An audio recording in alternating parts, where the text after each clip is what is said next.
muy felices porque llegó el turno de Javier Aranda, sus confesiones literarias, y pues vamos a seguir hablando de ese gigante asiático que estamos descubriendo aquí en Occidente apenas, Javier.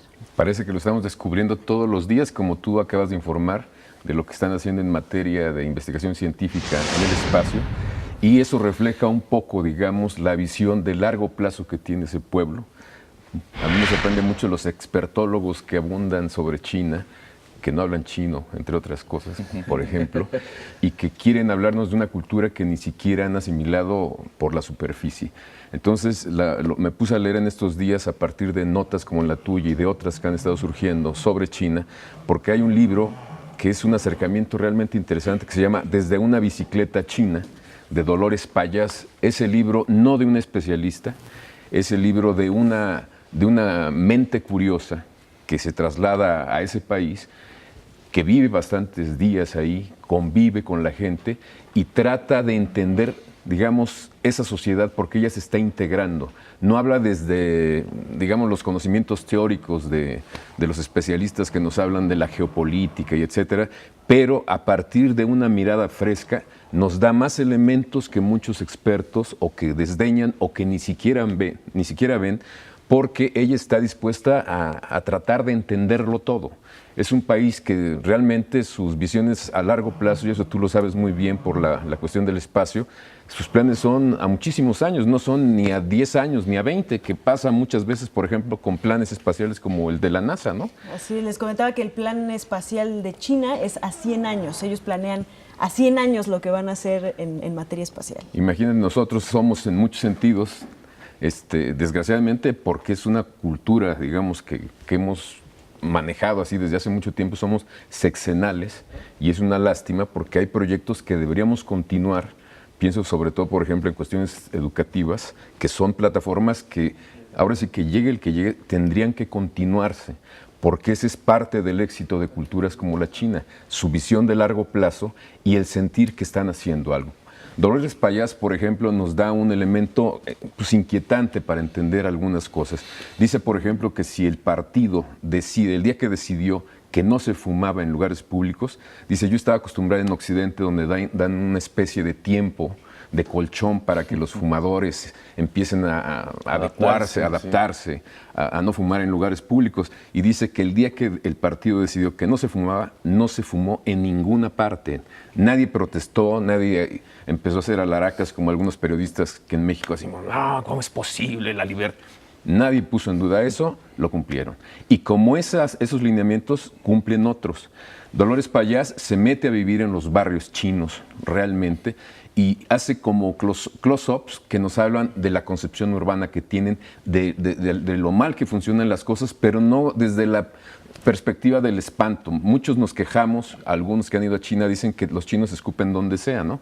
Sí. Y es cierto, pero ella recuerda, dice que en España, cuando ella era niña, pues, mucha gente hacía lo mismo y había letreros por todas partes donde decían no escupir. ¿Por qué? Porque era muy común que la gente hiciera. Entonces dice que esas cosas se van acomodando. La cuestión con China es que todo lo hacen en grande. Pueden inventar una ciudad en unos cuantos años, en un par de años, levantan edificios, crean lagos.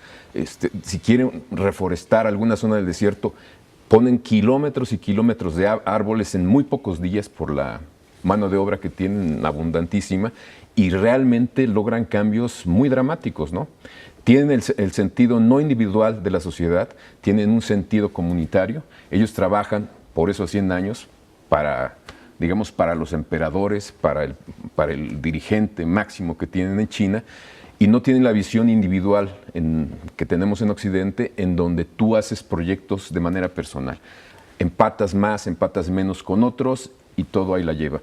Pero en el concepto chino todo es distinto. Y tienen costumbres que también nos sorprenden un poco. Ella decía que le llamaba la atención que un día oyó el nombre de un escocés y pensó encontrarse un escocés allá. Y se dio cuenta que era el nombre de un chino que se había puesto así, porque es muy común que se pongan nombres occidentales, porque muchas veces la gente occidental no los entiende, no los puede pronunciar.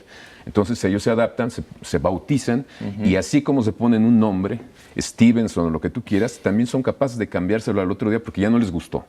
Y se encontró, por ejemplo, con un escocés, con un chino, que ella creía que era un escocés, y tenía todo, se convirtió en el mejor gaitero que había estado en cualquier parte del mundo.